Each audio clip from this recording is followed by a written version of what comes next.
3 দিনের মার্কিন সফরে মার্কিন রাজধানী ওয়াশিংটন ডিসির অ্যান্ড্রুস এয়ারফোর্স বেসে গিয়ে নামে প্রধানমন্ত্রী নরেন্দ্র মোদীর বিমান। সেখানে আমেরিকায় বসবাসরত ভারতীয় বংশোদ্ভূতরা তাকে স্বাগত জানান।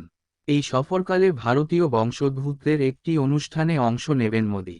সূচি অনুযায়ী আগামী 22শে জুন মার্কিন প্রেসিডেন্ট জো বাইডেনের সঙ্গে বৈঠক হওয়ার কথা প্রধানমন্ত্রী নরেন্দ্র মোদী। উল্লেখ্য, দুই রাষ্ট্রনেতা একাধিকবার মুখোমুখি হয়েছেন বিগত কয়েক বছরে।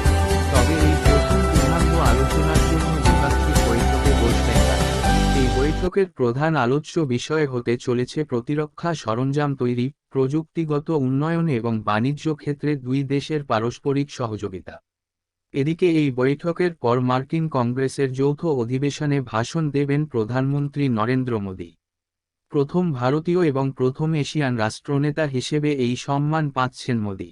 এর আগে শুধুমাত্র 4 জন বিদেশি রাষ্ট্রনেতা মার্কিন কংগ্রেসের যৌথ অধিবেশনে ভাষণ দিয়েছেন।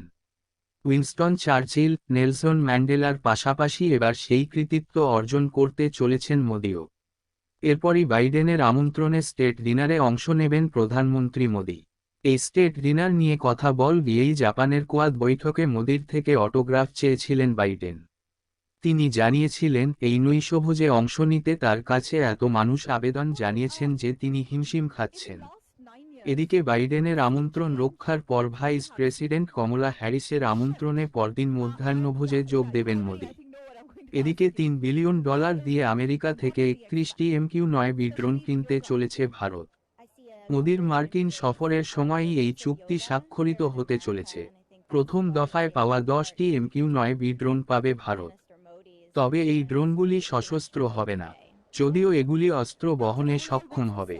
এরপরে ধাপে ধাপে সশস্ত্র ড্রোন হাতে পাবে ভারত।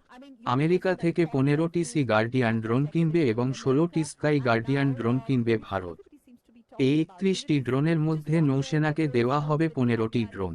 8টি করে ড্রোন পাবে সেনা ও বায়ুসেনা।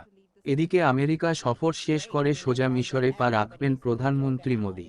President Abdel Fattah al Sisi এবছর প্রজাতন্ত্র দিবসের প্রধান অতিথি হিসেবে ভারতে এসেছিলেন। সেই সময় মোদীকে তার দেশে যাওয়ার আমন্ত্রণ জানিয়েছিলেন। এই আবহে প্রথমবারের মতো মিশরে যাচ্ছেন মোদী। জানা গিয়েছে 24 এবং 25শে জুন তিনি মিশরে থাকবেন। অপরপক্ষে 2015 সালের মার্কিন সফরের সময় ক্যালিফোর্নিয়ায় টেসলার কারখানা ঘুরে গিয়েছিলেন প্রধানমন্ত্রী নরেন্দ্র মোদী। এরপর থেকেই ভারতে টেসলার আগমন নিয়ে জল্পনা চলছে।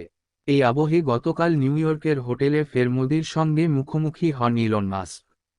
তিনি জানান টেসলা এবং স্টারলিংককে ভারতে নিয়ে যাওয়ার পরিকল্পনা আছে তার।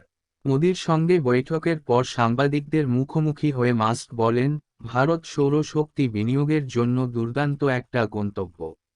তিনি আরও বলেন, আমরা ভারতে স্টারলিংক ইন্টারনেট আনার বিষয়ে আশাবাদী। আমি নিশ্চিত টেসলাও ভারতে খুব দ্রুত পৌঁছে যাবে। আমি সম্ভবত আগামী বছর নিজে ভারত সফরে যাব। মোদীর সঙ্গে দেখা করে মাস্ক বলেন, আমি ভারতের ভবিষ্যৎ নিয়ে অবিশ্বাস্যভাবে উত্তেজিত। আমি মনে করি বিশ্বের যে কোনো বড় দেশের তুলনায় ভারতের প্রতিশ্রুতি বেশি। মোদী ভারতের জন্য সত্যিই খুব হবেন। আমাদের ভারতে উল্লেখযোগ্য বিনিয়োগ করার জন্য উৎসাহিত করতে চাইলেন তিনি। আমরা তা এমনিতেও করতে চাই। মাস্কের কথায়, প্রধানমন্ত্রীর সাথে এই বৈঠকটা দুর্দান্ত ছিল এবং আমি তাকে বেশ পছন্দ করি। কয়েক বছর আগে তিনি আমাদের কারখানা পরিদর্শন করেছিলেন। তাই আমরা একে অপরকে বেশ কিছু সময় ধরেই চিনি। আমি মোদীর ভক্ত। তিনি সত্যিই ভারতের জন্য সঠিক কাজটি করতে চান। তিনি কোম্পানিগুলির জন্য সহায়ক হতে চান এবং স্পষ্টতই একই সময়ে নিশ্চিত করতে চান যে এটা ভারতেরও সুবিধা করবে। এদিকে টুইটার প্রতিষ্ঠাতা তথা সংস্থার প্রাক্তন সিইও জ্যাক ডরশির অভিযোগের প্রেক্ষিতে প্রশ্ন করা হলে ইলন মাস্ক অকপটে বলেন, যে দেশে কাজ করছি সে দেশের আইন তো মানতেই হবে। এর তো কোনো বিকল্প নেই। টুইটার যদি স্থানীয় সরকারের কথা না শোনে তাহলে সে দেশ তারা বন্ধ হয়ে যাবে। উল্লেখ্য, এর আগে জ্যাক ডরশি অভিযোগ করেছিলেন, বিভিন্ন সময়ে অ্যাকাউন্ট ব্লক করার ক্ষেত্রে ভারত সরকার টুইটারের ওপর চাপ সৃষ্টি করত। বলা হয়েছিল, কথা না শুনলে ভারতে টুইটার বন্ধ করে দেওয়া হবে। শুধু তাই নয়, টুইটার কর্তাদের বাড়িতেও অভিযান চালানো হবে বলে হুঁশিয়ারি দিয়েছিল সরকার। এর জবাবে মাস্ক বলেন, স্থানীয় সরকারকে মেনে চলা ছাড়া টুইটারের কাছে আর কোনো বিকল্প নেই। স্থানীয় সরকারের আইন না মানলে আমরা বন্ধ হয়ে যাব। তাই এছাড়া আর কি উপায় আছে? গোটা বিশ্বকে আমেরিকা করা যাবে না। আমরা সংশ্লিষ্ট দেশের আইন মেনে চলতে পারি। এর থেকে বেশি করা আমাদের পক্ষে অসম্ভব। বাকস্বাধীনতা সুনিশ্চিত করতে আমরা যথাসম্ভব চেষ্টা করব। তবে সেটা আইনের মধ্যে থেকেই করতে হবে আমাদের। মাস্কের কথায়, প্রধানমন্ত্রীর সাথে এই বৈঠকটা দুর্দান্ত ছিল এবং আমি তাকে বেশ পছন্দ করি।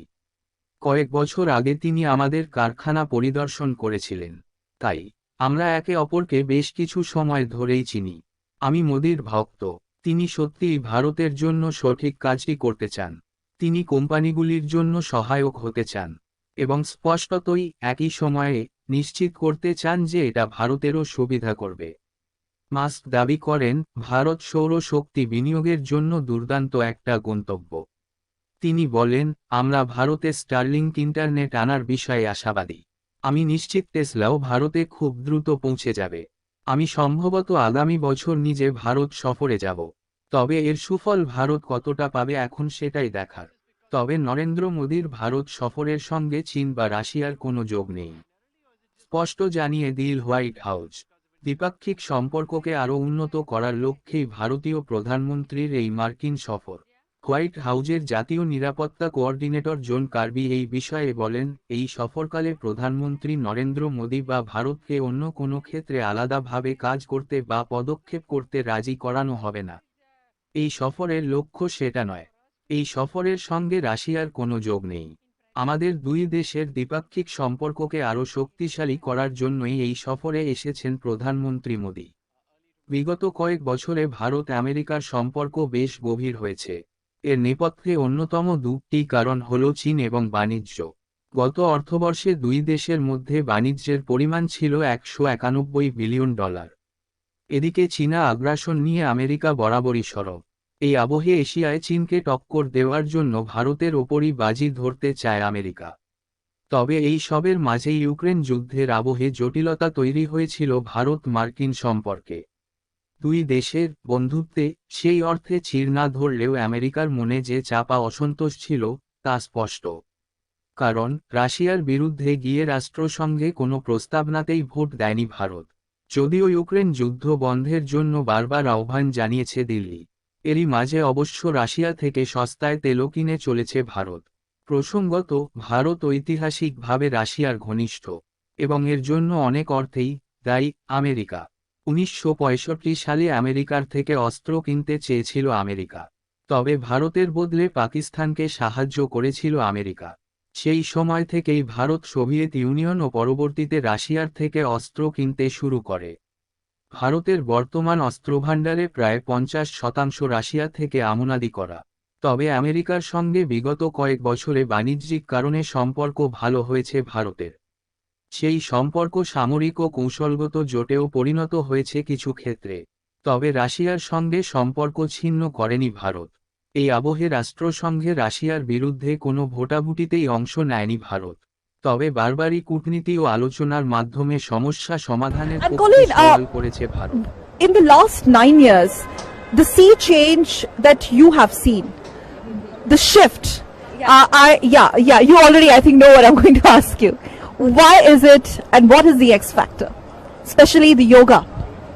I see a greater embrace of the roots of yoga here in America, and I think that's largely in part due to Prime Minister Modi's influence with the International Yoga Day.